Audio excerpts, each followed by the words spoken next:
Esta tarde nos acompañan en Mega Noticias Debate Miriam Lisbeth Martínez Sandoval, maestra en educación, integrante del Doctorado Internacional de Educación de la Universidad Iberoamericana; Daniel Hernández, profesor investigador de la Iniciativa de Educación con Equidad y Calidad de la Escuela de Gobierno y Transformación Pública del TEC de Monterrey; y Alberto Ramírez Martinel, investigador de la Universidad Veracruzana. Gracias, Miriam, Daniel y Alberto, por estar con nosotros esta tarde. Y me gustaría iniciar con usted, Miriam. ¿Cuál sería el piso, lo mínimo que en materia de tecnología debieran tener idealmente escuelas de educación básica en nuestro país? Muchas gracias por este espacio. Mira, el panorama de la desigualdad, como lo decían ya en el inicio, es alarmante. Y bueno, en pandemia pudimos tener un poco del acercamiento a lo que estaba pasando en nuestras escuelas y la forma en la que nos acercamos a la tecnología como un medio para alcanzar el conocimiento. ¿Qué pasa en las escuelas? ¿Qué pasa en los hogares? ¿Y qué pasa como usuarios de Internet? ¿No? Hay que pensar en que todo esto es un sistema, ¿no? Que la escuela es parte de un proceso de aprendizaje donde es como ese motor, ¿no? Pero que los hogares también son una parte esencial. Entonces, ¿qué es lo que debiéramos tener? Un sistema completo donde no solo haya infraestructura, sino que también el contenido, un diagnóstico de los hogares, la forma en la que los niños pueden acceder a, por ejemplo, al Internet en los hogares también es un aspecto crucial. Pero bueno, también depende en qué nivel educativo estemos hablando, ¿no? En educación básica, los procesos esenciales como para adquirir, por ejemplo, lectoescritura, el uso de matemática, cálculo mental. Digamos que la tecnología es un medio importante, pero no necesariamente esencial, ¿no? Conforme va avanzando el proceso educativo, bueno, esencial me refiero a que no en todos esos procesos son condiciones mínimas, sino que son condiciones que potencian el aprendizaje. Entonces, sí necesitamos un sistema donde docentes, escuelas y familias estén en conjunto con objetivos claros. Sí, Daniel, tener acceso a Internet y computadoras en las escuelas de educación básica es tan indispensable como tener un pizarrón. Buenas tardes, Juan Carlos. Muchas gracias por la invitación a tu programa. Hola, Miriam, hola, Alberto. Mira, yo creo que es cierto lo que estás diciendo. Ya hoy en día no tener acceso a Internet es una medida o una situación que te coloca en desventaja frente a aquellos que sí tienen acceso. Ahora, el problema es un problema, como dijo tu segmento, terriblemente complejo, porque introduce 3 o 4 cosas que son muy difíciles de resolver y que tratarlas de resolver de golpe, como hemos tratado en México a lo largo ya de todo el siglo XXI, no ha sido especialmente exitoso.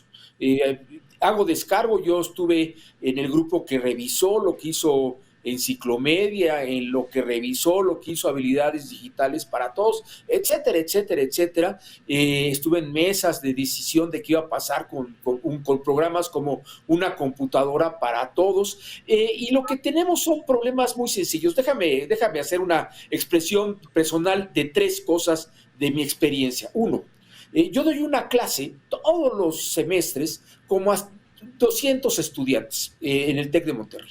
Y doy una clase virtual porque la doy a 14 campus al mismo tiempo. El TEC tiene, para algunas clases aprovechan maestros para que demos una clase masiva, dada nuestra experiencia.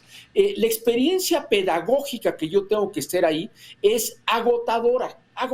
¿Por qué? Pues si yo doy una clase a 20 personas o 30 personas, tengo un montón de recursos para hacerlo. Con 200 tengo que gastar horas y horas y horas preparando materiales virtuales para que funcione. Segundo, tuve la fortuna de dirigir 500 planteles de bachilleratos agropecuarios. Nosotros nos encargamos de ponerle Internet a todos los planteles, a todos. Pero el problema que teníamos es que la sombra digital no alcanzaba todo el plantel. Y entonces era una cosa de locos, porque sí lográbamos que llegara la huella digital, pero no lográbamos tener la capacidad para tener a todo mundo cubierto. Tercero, es muy importante tener internet, pero es también muy importante qué internet tienes. El internet necesita un ancho de banda, y tú y yo en nuestra casa nos preocupamos por tener un ancho de banda que nos permita hacer lo que queremos hacer. Imagina que tú tienes un plantel promedio en preparatoria como de 500 estudiantes, y los 500 estudiantes le dan enter al mismo tiempo a la mentada computadora. Pues no hay, con lo que estamos gastando, y es gasto, ¿no? Con lo que estamos gastando de ancho de banda, no hay cómo resolverlo. Entonces se satura esto. Ahora, necesitamos preparar a los maestros. ¿Qué hemos hecho para preparar a los maestros en los últimos años? Ya no digas, como decía, miren, ya no digas en tecnologías de la educación, en matemáticas, en comunicación, en ciencias, es cercano a cero. Entonces tú necesitas primero resolver un problema muy serio que tenemos de rezago en formación continua docente. Es un escándalo lo que tenemos, no tengo otra palabra, ¿no? Pero segundo, tienes que empezar a pensar en esta introducción de competencias docentes, cómo vas así habilitándolos para que empiecen a manejar tecnologías de la información, pero además les das los recursos para que las puedan usar, porque también sabemos que muchos de nuestros colegas docentes, sobre todo de bachilleratos, los más desfavorecidos, o las telesecundarias, como decían en la Mario Luis Fuentes en la entrevista que le hicieron, ¿no? Pues ni siquiera tienen acceso a estas cosas, ¿no? Sí, Alberto Ramírez Martinel, la misma pregunta, ¿qué es lo que tendría que tener idealmente un salón de clases de educación básica en materia de tecnología?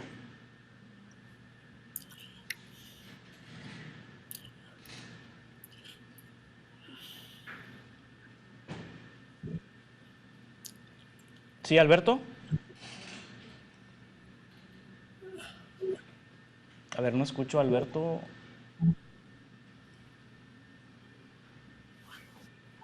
Me indican que si estamos escuchando a Alberto.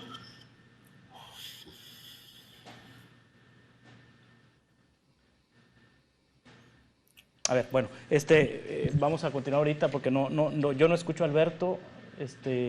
Ahorita vamos a ver si podemos recuperar el audio con Alberto Ramírez Martinel, investigador de la Universidad Veracruzana. Miriam, se habla mucho desde hace algunas administraciones, cuando menos desde Calderón, que tengo yo memoria, de programas de internet gratuitos en edificios públicos, programas de internet gratuitos en escuelas, en plazas públicas, etcétera, etcétera. Miriam, en esta administración, a través de la Comisión Federal de Electricidad, también se ha implementado un programa para llevar internet gratuito a zonas públicas, incluidas las escuelas. Se supone que las escuelas las escuelas públicas deben tener acceso a internet. Estos programas que se han impulsado desde hace cuando menos 2 sexenios, ¿están funcionando?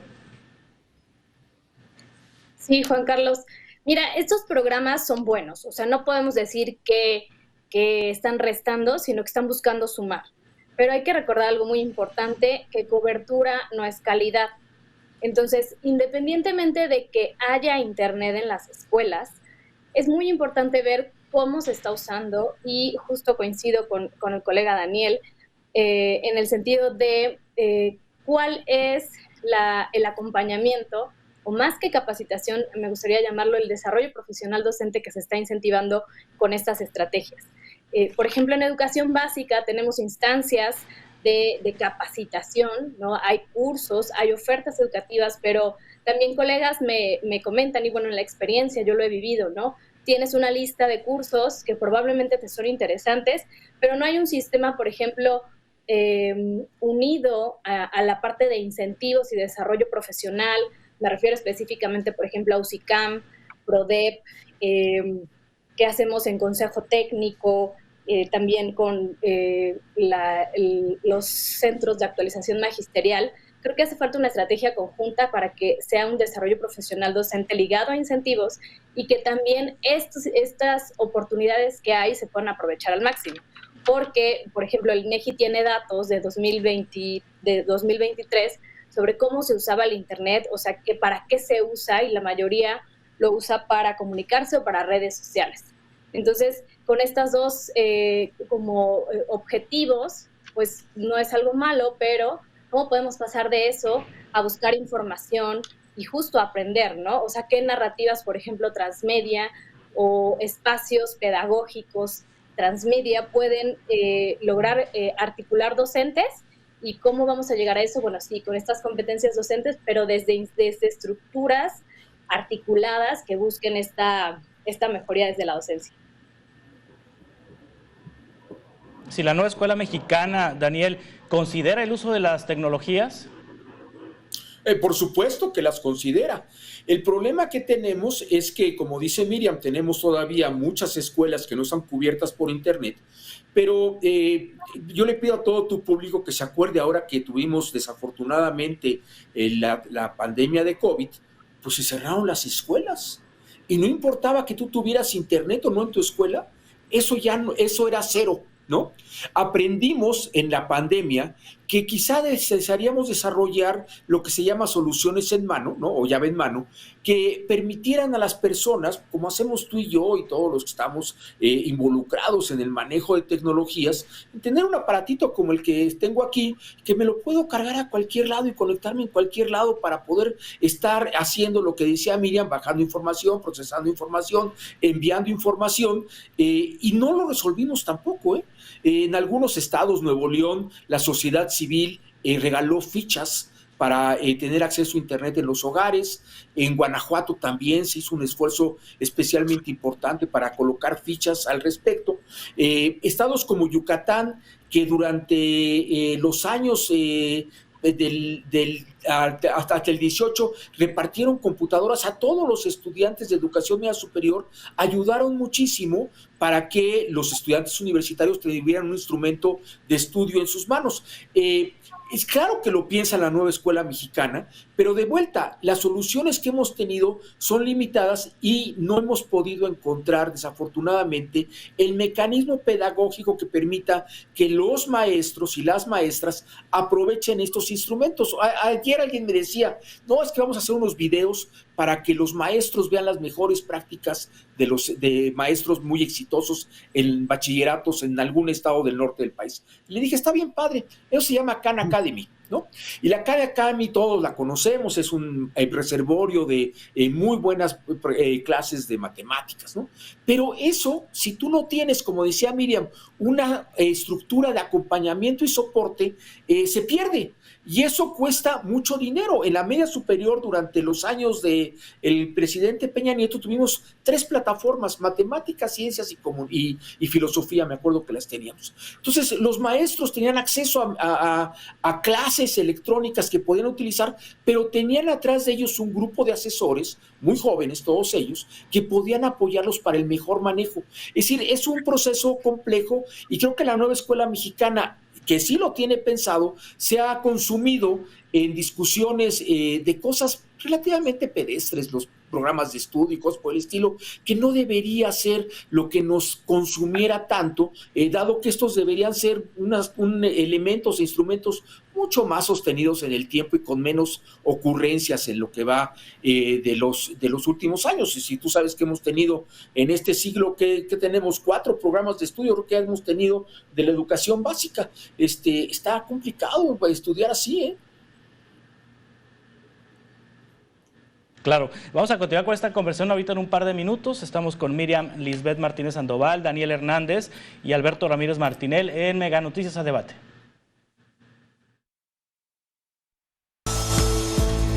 A Debate con Juan Carlos Zúñiga.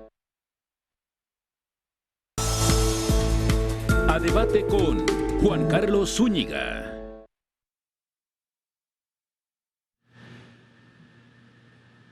Mi audio no se escucha ya. 5, 4, 3, 2, 1. Ahí estoy. ¿Está mi audio? Hola. Probablemente. Eso, ya los quité. Ya estoy aquí. Directo. Bueno.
A debate con Juan Carlos Zúñiga.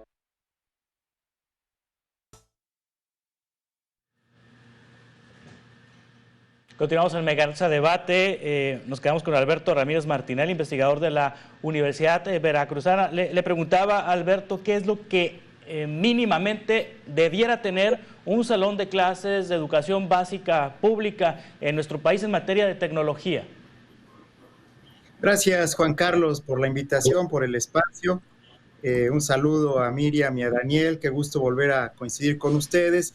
Y yo creo que la respuesta es muy clara y en el enfoque trataré de ligarla con el tema de la nueva escuela mexicana. Lo mínimo que tiene que tener un salón de educación básica y media superior en el aula es estudiantes con acceso diverso a la tecnología, ¿no? Hay algunos salones que por su ubicación urbana, por su sostenimiento económico, en algunos casos público, estatal, federal o privado, pues tienen equipamiento, tienen acceso a internet, tienen computadoras, tienen pizarrones o incluso sistemas de videoconferencia, pero hay otros que no tienen nada de eso.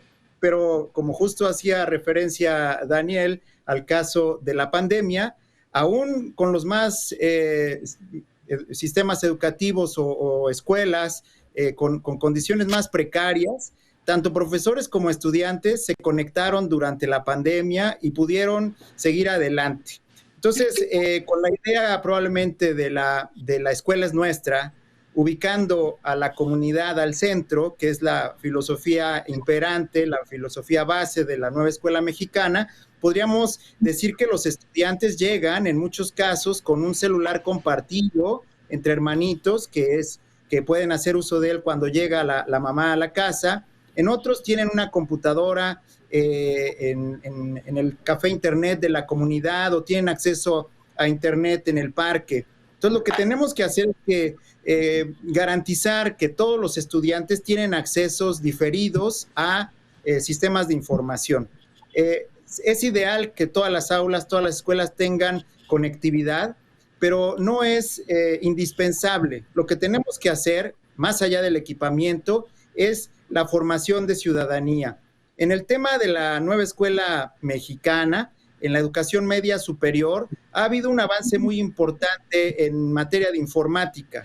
Pues la informática como asignatura, a principios de este siglo, pues era una materia satélite para solamente algunos estudiantes y después se ha ido moviendo, ha ido ganando espacio en el currículum hasta este momento, que es un recurso sociocognitivo del currículum fundamental del marco curricular común de la nueva escuela mexicana para la fase 7, junto con pensamiento matemático, conciencia histórica y lengua y comunicación. Esta unidad de aprendizaje curricular, referida como cultura digital, trasciende a la ofimática, trasciende a las ideas de equipamiento, por ejemplo, que ahora nos inquietan y van más allá de los fierros, y entonces empiezan a hablar sobre los usuarios, sobre los cuidados, sobre la ciudadanía en este sentido digital, sobre la literacidad digital y saberes informacionales. Entonces me parece que las discusiones actuales se tienen que ir ubicando más en el terreno de lo informacional, en el terreno de la integración de las TIC a planes y programa, y dejar un poco de lado la discusión sin quitarle la responsabilidad a las autoridades, pero del equipamiento, porque ya vimos cómo durante 2 años mantuvimos la conectividad con profesores y estudiantes, aun cuando tienen pues condiciones precarias de acceso a la información. Hay que garantizar que estas personas tengan mejor acceso, mejores equipos, conectividad quizá más allá de la escuela, pues en la casa o en el parque, en la cabecera municipal, para que no dejemos a nadie atrás, pero que no estemos desgastados en la cobertura de un internet que nunca es suficiente en ninguna escuela, Juan Carlos. ¿Me permites, Juan Carlos, un comentario a lo que dijo Alberto? El año pasado se entregaron... Sí, adelante. Muchas gracias. Alberto trajo un tema a la mesa muy importante, que es cómo el currículo puede ayudar a que haya desarrollo de manejos y de habilidades tecnológicas. En la media superior creo que se ha logrado a través de meter, voy a corregirlo, disculpa que lo haga, desde el primer semestre, cultura digital como un recurso, que es de las pocas cosas buenas que voy a reconocerle al nuevo marco curricular común. Un día nos invitas a platicar de todo lo que creo que está mal pero está muy bien. Ahora, lo otro que sí es muy importante, y también qué bueno que lo trajo Alberto a colación, hoy presentamos en el TEC de Monterrey una serie de informes de una cosa que llamamos Aprender Parejo. Y Aprender Parejo dedica un informe completo a La Escuela es Nuestra. Y desafortunadamente una de las cosas que identifica este documento es que La Escuela es Nuestra no ha tenido el acompañamiento que esperamos de parte de expertos para que las comunidades puedan hacer el mejor uso posible a sus recursos. Y especialmente en el tema tecnológico, Alberto, espero que coincidas conmigo, el darle recursos a las familias sin un acompañamiento de alguien como tú que sabe un montón de cosas sobre cómo mejor aprovecharlo para este acceso diverso, ¿no? No está siendo quizá el mejor destino posible.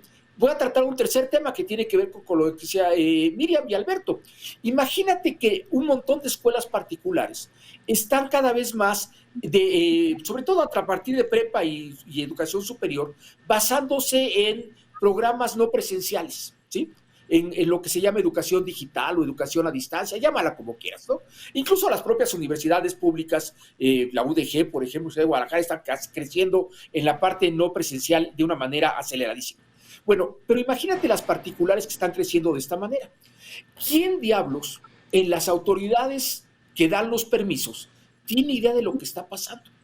¿Quién diablos en las autoridades educativas que dan los permisos para la operación de los privados sabe lo que es el metaverso? ¿Sabe lo que es la realidad virtual? ¿Sabe lo que es los programas de estudio que dependen muchísimo del autoaprendizaje fuera de la interacción maestro-alumno en un horario determinado? Esto va a complicar muchísimo la gobernanza del sistema educativo en los años por venir. Perdón que interrumpí, pero me pareció muy sugerente muchas cosas que dijo Alberto. Oye, pues me tocaría la réplica. Sí, gracias, Daniel. Adelante. Sí, adelante, Alberto. Bueno, pues me parece que Daniel da en el clavo. La discusión actual trasciende la infraestructura, trasciende el equipamiento. Tenemos que estar hablando de saberes digitales, de TIC disciplinarias, de los usos docentes de las distintas soluciones de información y de software y de paquetería, más allá de pensar si ponemos una computadora, con qué características. Efectivamente, la Escuela es Nuestra, tiene oportunidades, pero en esencia lo que busca es lo que hacen las comunidades organizadas, que ponen el módem o ponen la cuenta de internet fijo, porque lo pagan los papás, lo pagan los maestros, y estoy de acuerdo en que no es el camino correcto, pero lo están haciendo así los profesores, lo están haciendo así los maestros, para que los estudiantes tengan acceso a cierta conectividad en el aula de quinto y sexto, quizá como pasaba con Enciclomedia, pero el caso es que la infraestructura sí la vamos a poder ir solucionando de manera comunitaria. Lo que no es automático es la habilitación, es la reflexión, es la capacitación de docentes y es la identificación de estos saberes digitales, habilidades digitales, competencias, como lo queramos llamar, de nuestras comunidades, que incluyen a padres, niñas, niños y adolescentes y, por supuesto, a profesoras y profesores. Juan Carlos. Sí, Miriam, hemos estado conversando sobre lo básico que debe haber en materia de tecnología en las aulas y la educación digital, la educación tecnológica que deben de recibir las niñas, niños, adolescentes en nuestro país, en educación básica, en educación media superior, pero ante esta circunstancia en la que muchas escuelas no tienen acceso a Internet, no tienen acceso a lo más básico, ¿cómo entonces tratar asuntos ya más complicados como la inteligencia artificial? Claro, sí, pues todo es un sistema y como decía Alberto, pues la esencia de la escuela, donde hay estudiantes y hay maestros, pues puede empezar a haber conocimiento ahí, ¿no? ¿Qué pasa? Pues que se empiezan a abrir las brechas digitales, ¿no? Las brechas de desigualdad de las que ya se han hablado, con el acceso, el difícil acceso o el nulo acceso que puedan tener unas zonas y el acceso pues con todas las condiciones favorables, lo que abre son brechas. Pero ahora que a mí me parece interesante, revisé un documento de trabajo que se llama Agenda Digital Educativa, que hizo la Dirección General de Aprende MX, que en conjunto con la Nueva Escuela Mexicana justo dimensiona esto, ¿no? Y dimensiona de las desigualdades y cómo con ciertos ejes estratégicos empezar a atacar o, bueno, a tratar de cerrar esas brechas. Algo que me parecía interesante en uno de los ejes es la creación de comunidades. La creación de comunidades y alianzas. Entonces, veo en dos sentidos esto muy valioso, porque al interior de la escuela, las comunidades de aprendizaje que se pueden formar con el profesorado, por ejemplo, puede hacer que mueva a estos organismos, por ejemplo, estas alianzas incluso con la sociedad civil o con otras universidades. O sea, sí, estas comunidades pueden detonar alianzas estratégicas para que se pueda tener acceso y una mejor calidad, más bien unas mejoras en estas habilidades digitales y por lo tanto también, por ejemplo, en el acceso o en mejores espacios de aprendizaje desde la inteligencia artificial. Pero entonces esas alianzas que se pueden hacer incluso, por ejemplo, con sociedad civil, pueden ser una vía como de un camino hacia donde poder acercar a los ambientes más desfavorecidos, por ejemplo, al uso y un buen uso de la inteligencia artificial. Sí, países cuya economía, países cuya situación socioeconómica, Daniel, parecidos a México, ¿qué están haciendo en esta materia? ¿Hay buenas prácticas en Latinoamérica? ¿Hay buenas prácticas en países que se parecen a México? Ya no quisiera yo compararnos con países asiáticos que obtienen los primeros lugares en las pruebas educativas o países nórdicos, pero si nos comparamos con países similares, con economías similares, con poblaciones educadas de manera más o menos igual a la nuestra, ¿hay buenos ejemplos a nivel internacional? Mira, yo creo que durante buena parte del siglo XXI, en América Latina nos preocupamos muchísimo por eso que decía Alberto, cómo le damos acceso a las personas a un instrumento de educación digital. El programa más bonito fue una computadora para todos que tenían los peruanos. Era el programa que incluso la Fundación Slim en México trató de retomar en algún momento y la verdad es que la experiencia nos enseñó muchísimos problemas, es decir, más que éxitos, nos enseñó muchísimos problemas, desde por el acceso a la electricidad para recargar el aparato cada noche, ¿no? O la tasa de reemplazo que tenías que tener. Son niños de sexto de primaria, primero de secundaria, donde las tasas de reemplazo oscilaban, nada más, fíjense el dato que les voy a dar, en el 20% de los equipos. Estamos hablando de un stock de reparación, de reemplazo muy alto. Estudiamos mucho eso en el pasado. Hoy en día, Costa Rica, sobre todo a nivel superior, está haciendo esfuerzos por avanzar en la introducción de contenidos digitales a la enseñanza. Chile tiene un muy buen programa de trabajo digital, pero también yo creo que toda América Latina más o menos está pasando los mismos problemas que casi todo el mundo. Yo te diría que aquí sí no importa mucho si estás en Asia o en Europa, o en Europa del Norte, todos enfrentamos muchísimos problemas. Ellos quizá tienen menos carga porque tienen programas de formación continua docente muy ambiciosos, muy bien estructurados, con muchos estímulos. Eso es una parte muy importante. Déjame darte una noticia que es muy terrible. Los maestros mexicanos se capacitan, ciertamente se capacitan. El problema es que se capacitan en sus ratos libres. Asumimos que en sus ratos libres van a asistir a los cursos que le dé la autoridad educativa, ya sea federal o local. Nunca hemos pensado, ¿no?, cómo hacemos y garantizamos ese tiempo, que es tiempo de formación para ser mejores maestros, con recursos, ¿no? En otros países del mundo ese tiempo se paga. ¿sí? Y esa es una de las grandes limitantes que tenemos en el sistema educativo mexicano.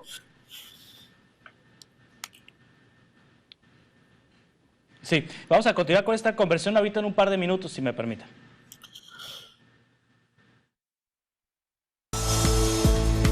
A debate con Juan Carlos Zúñiga. A debate con Juan Carlos Zúñiga.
A debate con Juan Carlos Zúñiga.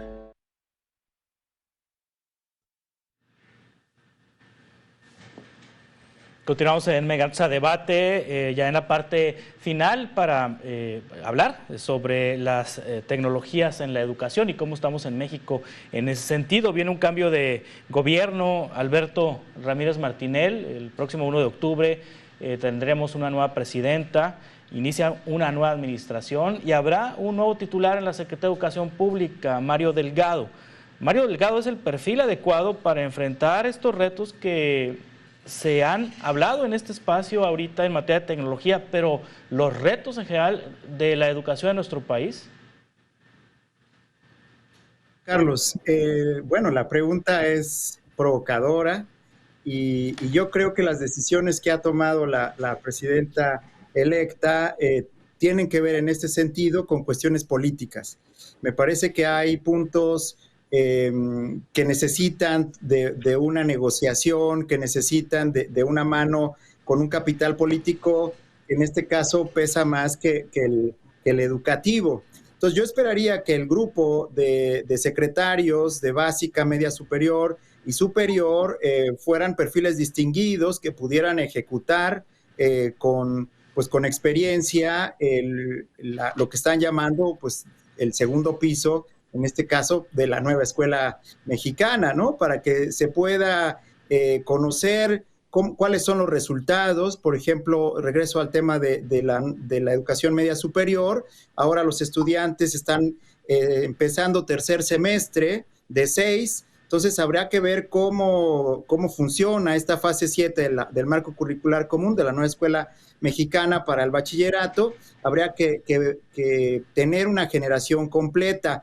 Y bueno, y si pensamos en generaciones completas, pues el proyecto educativo nacional actual se llama 0 a 23 años. Entonces tendríamos que cursar 23 años para ver si realmente funciona desde la fase 1 hasta la 8, que todavía no está implementada. Entonces me parece que la decisión del nombramiento del titular de la educación, de la Secretaría de Educación, tiene una pues una consigna de hacer las cosas, de llevar los acuerdos y las negociaciones, y yo esperaría que acompañado por la titular de la ahora Secretaría de Innovación, Rosaura Ruiz, pues puedan también impulsar la investigación, la ciencia y el apoyo a los investigadores consolidados y a los investigadores en formación. Entonces, solo creo que también en este caso hay que seguirle la pista a los estados que están cambiando de Secretaría de Educación, ver cómo están sus nombramientos, también sus subsecretarías, para ver si la continuidad se da, o si son reinterpretaciones, o si son otra vez asuntos políticos donde quedan los cambios y las tomas de decisiones importantes en manos del sindicalismo. Esperemos que sea lo educativo, esperemos que sean niñas, niños y adolescentes, la resignificación de la práctica docente y el reconocimiento de la labor que están haciendo nuestros colegas profesores y profesoras de todos los niveles educativos, lo que oriente a nuestra educación en el país, Juan Carlos. Sí, Miriam, a manera de conclusión, ¿qué esperar en esta materia de la siguiente administración federal? En un minuto, por favor, Miriam. Claro. Yo creo que esperamos que haya continuidad de la nueva escuela mexicana, porque es sano para la comunidad educativa, para los docentes que están ya adentrándose en qué es la nueva escuela mexicana, cómo implementar proyectos, y esperamos que esta continuidad se vea fortalecida, se reconozcan áreas de oportunidad, se retomen organismos que puedan apoyar a la implementación y al desarrollo profesional docente. Sí, Daniel Hernández también, ¿qué esperar de la siguiente administración? Muchas gracias. Materia? En un minuto, por favor, Daniel.